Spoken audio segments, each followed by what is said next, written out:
This is Law of Attraction Explored. I'm Tim Grimes.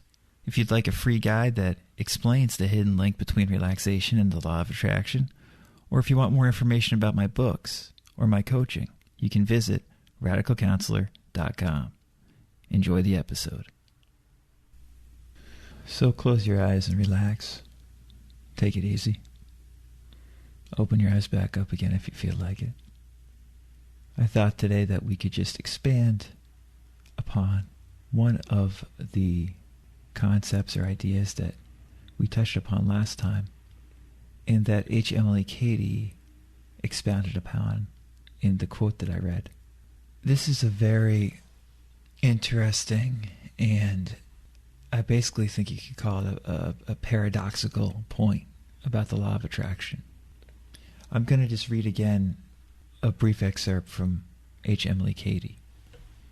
She wrote, "One instant's view of the facts of life from the subjective side, God's side, makes all our carnal aspirations and struggles, all our ambitions, all our boasted wisdom and pride sink into utter nothingness."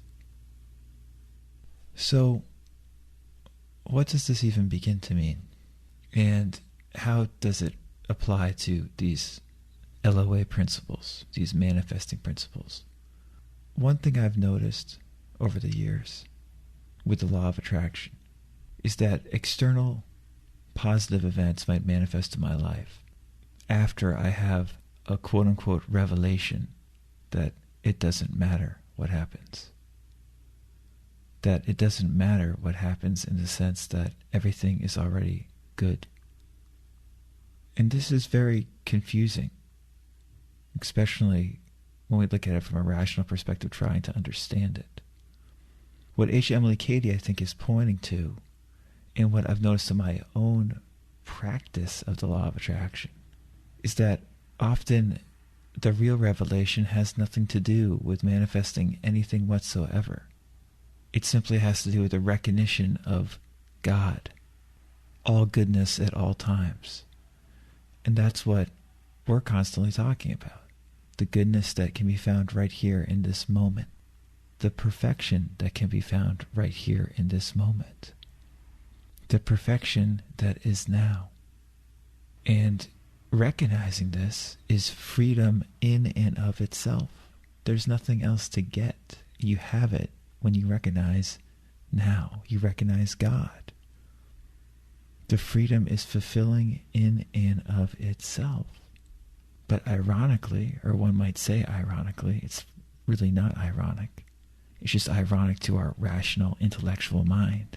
Ironically, often what we get after we have a deep recognition of the goodness of the moment is we get more peace in our lives. We get a resolution in terms of things that were bothering us previously.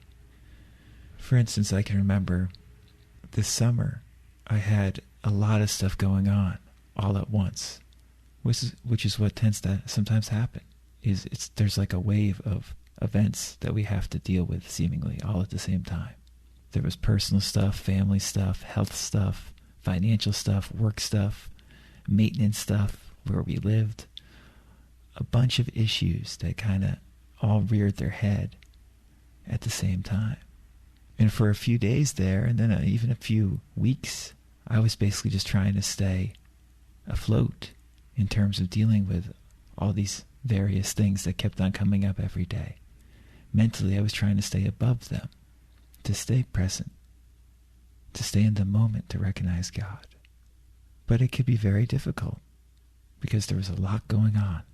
There were a lot of stressors, external stressors. And before I knew about the law of attraction and these principles, I would have let these stressors bother me a lot more. But I knew that if I just kind of hung in there and tried to stay present in whatever way I could, I knew because I have been practicing these principles for long enough, I knew I could just kind of hang in there, get lulled about by the waves. And even if it was very rough, eventually there would be this softening and smoothening, and that everything would be fine. I was much more comfortable dealing with that experientially than I had been maybe 10 years ago before I knew about the law of attraction. rolling with the punches, right? As they say. So there was a lot of stuff going on in my life, and I just dealt with each day, each hour as best I could. And then after a couple weeks, I remember dropping my daughter off at day camp, driving back home down the highway,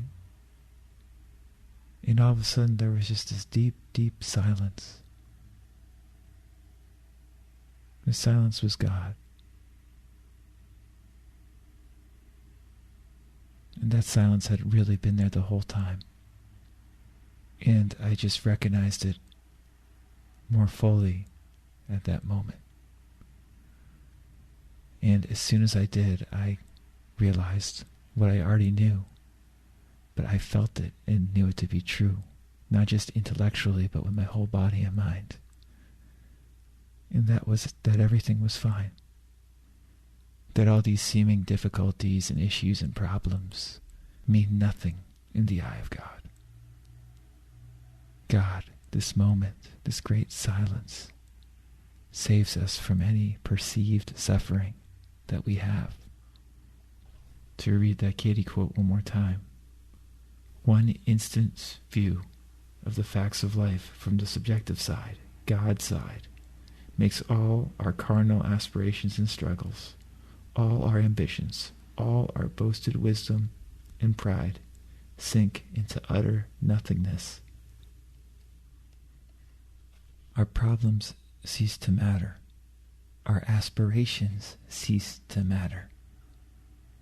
Nothing matters because right now, this very moment, is so, so good.